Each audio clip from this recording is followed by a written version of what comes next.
Okay, in our previous video, in the first part of chapter 12, talking about forces, we talked about these different forces. Remember that unbalanced forces creates acceleration of an object that's got an unbalanced force on it. Balanced forces does not necessarily, well, they won't accelerate. They may keep on being in motion, but they are not going to accelerate. And frictional force is that opposing force that slows down a lot of things, and so it goes against most applied forces. Applied forces, again, is a unbalanced force. Okay, now let's talk about these other non-contact forces, universal forces. The first one is electromagnetic force. The second one will be nuclear force, and then the third one will be that one that we all know, gravitational force.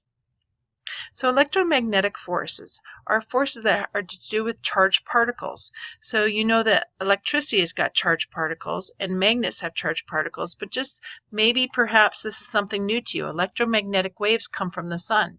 There are several different types of waves. It could be visible light, but quite often it'll be things like UV light or X-rays, those type of beams, microwaves, radio waves, infrared light. So those type of things are actually different types of waves are made up of electric forces and magnetic forces. So when you think about electricity itself, think about that electron, because electricity is the flow of electrons in our appliances and stuff. It's the flow of electrons, so it's got a negative electrons attracted to a positive charge, and so it'll just flow through the wire. A magnet, it's just like a negative and south pole being attracted to one another. So those are, again, particles that are, in this case, charged, but we call it north and south pole. They're very much related, though, because you can use magnets to create electricity. Okay, nuclear forces. These are so small in the atom, but yet they're such incredibly huge forces. They're said to be some of the largest strong forces that are out there. When you think about that atom, it has the nucleus of it, and it's got those negative electrons running around it, but yet the electrons are going so fast that they don't go into the positive nucleus. So that is a very strong force that is keeping them out of there. Plus, if you go and separate your nucleus, if you go and divide it, it creates a tremendous force that is, really atomic bombs, atomic reactions like that. And so then the last type of force that we're going to talk about is gravity. We'll have a lot to say about gravity. Okay, gravity is a force that is of attraction that's between two objects. Everything has some sort of gravity towards another object. Okay, and gravity acts downwards towards the center of the earth when we're talking about falling objects on the earth. Example, here is this squirrel. Okay, he's spread out his arms and is able to glide because he's able to create a lot of surface area here so that he creates a lot of air resistance. So he doesn't have, the fluid friction creates so much that he is able to slow down and not hurt himself.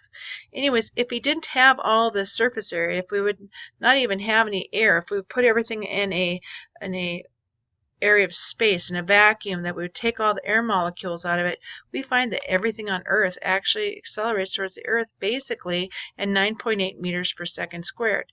So that's acceleration due to gravity. But again, if you spread out and you create more surface area, then you actually start slowing down. And so your maximum speed that you reach when you're all spread out like this would be much less than if he would go and tuck in his arms and legs.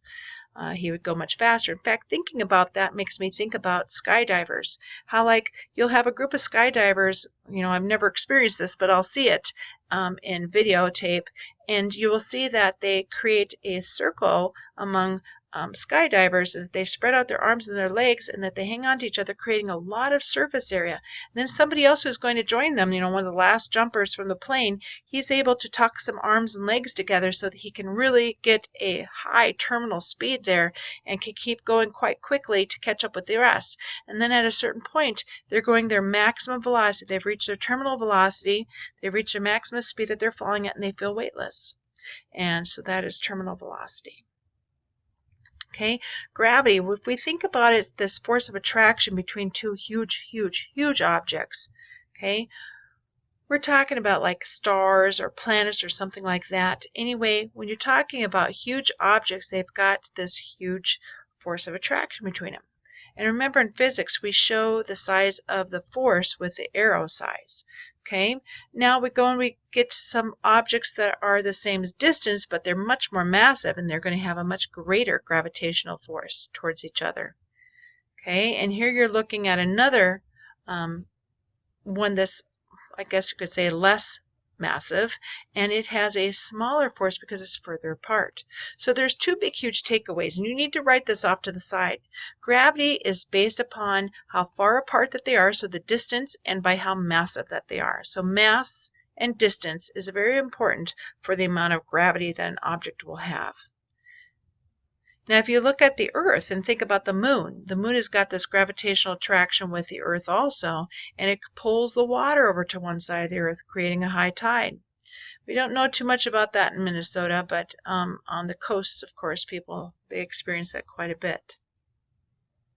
Okay, and through the use of gravity, again, we can talk about projectiles. Okay, if an object is projected out, and at the same time another one free falls, you'll find that they land at the same exact time, because once that object is released, the only force that is, it's the same exact force pulling down on both of these same size mass balls here, and so they don't have an inertia problem here, of difference, I should say, inertia difference, and so they'll fall at the same exact rate. If one had more surface area, of course, that would be not true. But notice that it is, once it's released, the only force that's acting upon it that's different, because all these horizontal forces are identical, only force that's acting upon it is the downward force, and it keeps increasing each second. Here's another nice diagram showing how that these two objects being projected out and also free falling, that it would fall at the same exact rate, because the amount of speed that increases as each second, it gets 9.8 meters per second faster every second. Okay. Oh, I should also mention that this shape here, and the last one too, is a half of a parabola. And a parabola is really the shape of a projectile, like this basketball here. Oopsie, I'm sorry, I went the wrong way. Okay, this basketball here is in a parabolic shape too. This trajectory, that's the path it takes. The trajectory is in a parabolic shape, a parabola. Okay, and just keep this nerdy talk going on. Here's another projectile. Okay, and it is kicked by this football player, and so we call this path, we call it a trajectory. Okay, and we call this shape a parabola, and we're talking about this object that becomes a projectile. So there's some terms there for you.